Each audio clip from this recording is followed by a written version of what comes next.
काफी समय पहले की बात है। एक गांव में एक अंधी बुढ़िया रहती थी। वह गणेश जी की परम भक्त थी।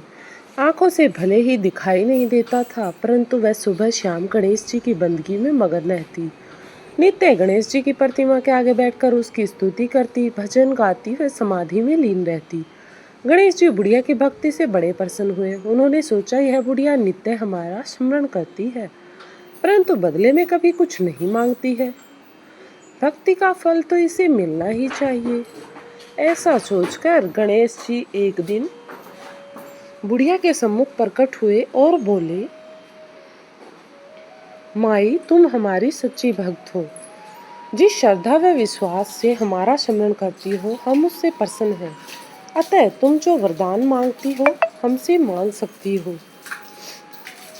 बुढ़िया बोली, प्रभु, मैं तो आपकी भक्ति में लीन रहने वाली प्रेम भाव से करती हूँ। मांगने को तो मैंने कभी सोचा ही नहीं, अतः मुझे कुछ नहीं चाहिए।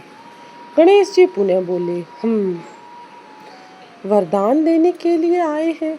बुढ़िया बोली, हे सर्वेश्वर, मुझे मांगना तो नहीं आता। अगर आप कहें तो मैं कल मांगूंगी। अब तक मैं अपने बेटे और बहू से भी इस बारे में सलाह मशवरा कर लूंगी। गणेश जी कल आने का वादा करके वापस लौट गए। उसके पश्चात बुढ़िया को विचार विमर्श करने लगी। बुढ़िया का एक ही पुत्र व एक ही बहू थी। बुढ़िया ने सारी बातें उन्हें बताकर सलाह मांगी। बेटा बोला, माँ, तुम गणेश जी से ढेर सारा पैसा मांग लो, हमारी गरीबी दूर हो जाएगी, सब सुख चैन से रहेंगे। बुढ़िया की बहू बोली, नहीं, आप एक सुंदर पोते का वरदान मांगिए। वंश को आगे बढ़ाने के बारे में सोचें।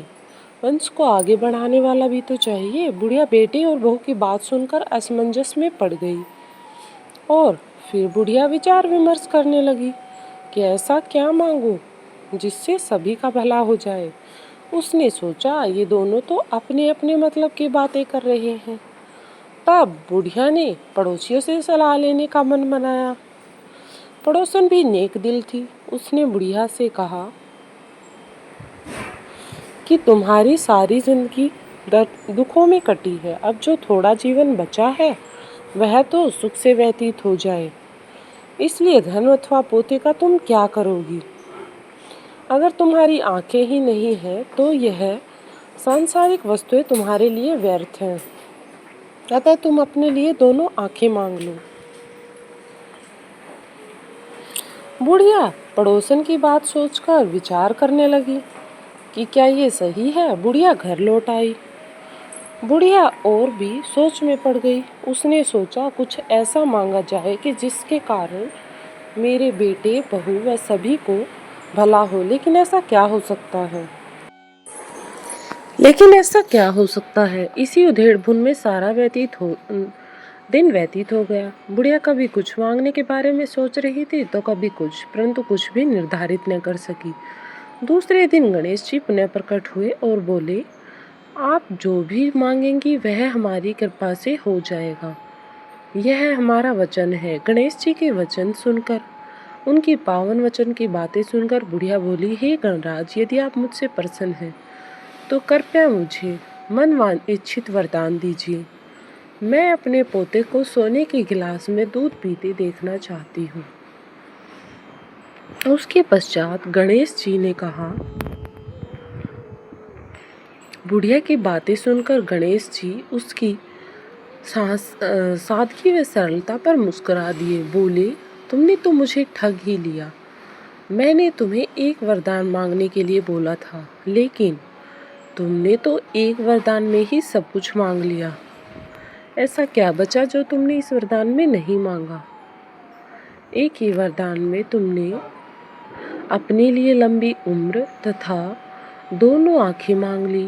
बेटे के लिए धन व बहू के लिए पोता भी मांग लिया। पोता होगा, ढेर सारा पैसा होगा, तभी तो वह सोने के गिलास में दूध पिएगा। पोते को देखने के लिए आंखें भी मांग ली। तुम जिंदा रहोगी तभी तो तुम्हारी आंखें रहेंगी। अब देखने के लिए दो आंखें भी तुम्हारे पास देनी ही पड़ेंगी। फिर भी वह बोले, जो तुमने मांगा वे सब सत्य होगा। यूं कहकर गणेश जी अंतर ध्यान हो गए। कुछ समय पाकर गणेश जी की कृपा से बुढ़िया के घर पोता हुआ। बेटे का कारोबार चल निकला और बुढ़िया की आंखें की रोशनी वापस लौट आई। इस तरह से भगवान गणेश का दिया हुआ वरदान सही साबित हुआ। बुढ़िया अपने परिवार सहित सुखपूर्वक जीवन व्यतीत करने लगी। ये थी आज की कहानी, जो कि भगवान गणेश जी की प्रतिमा पर बनाई गई है।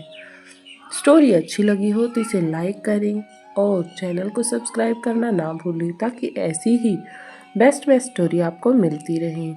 वीडियो में लास्ट तक बने रहने के लिए आपका थैंक यू।